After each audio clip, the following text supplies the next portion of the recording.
जो कश्मीर है ये सिर्फ हिंदुओं की है, इनको बोलो यहाँ से जाओ, यहाँ से जाओ, जाओ पाकिस्तान जाओ, इनको बोलो यहाँ से जाओ, इनको बोलो यहाँ से जाओ। इस आक्रोश का हिसाब आतंकियों को जरूर देना होगा।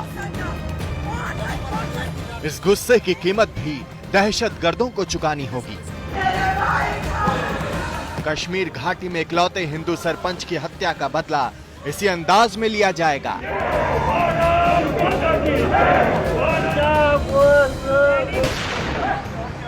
कश्मीर की घाटी में एक के बाद एक आतंकियों का सफाया होने लगा तो दहशतगर्द कायरता पर उतर आए। सेना की गोलियों का सामना करने का मतलब वो अच्छी तरह जानते हैं, इसलिए एक निहत्थे सरपंच को अपनी बुज़दिली का निशाना बना गए। मेरे ख्याल में ये हम पंडित थे, क्योंकि हम वहां पर एक ही पंडित घर है और वो भी रिटर्न की है। ये 96 हमने रिटर्न की है, हमने फिर खड़ा किया, मकान शकान बनाया। मेरे ख्याल में ये अच्छा नहीं लगा, जो मिलिटेंट थे उनको अच्छा नहीं लगा, तो उन्होंने टारगेट किया। और क्या हो सकता है।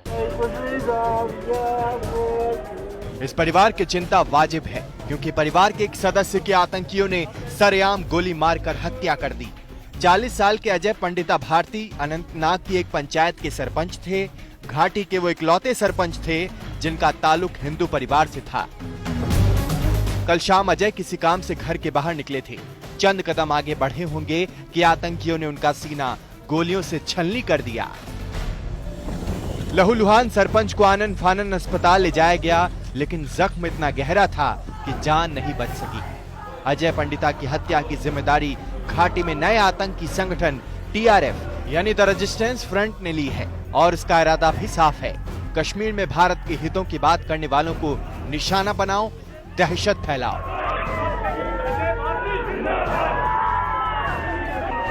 कश्मीर घाटी में चुने हुए जितने भी पंची सरपंचेस हैं, उनको पर्याप्त सुरक्षा देनी चाहिए।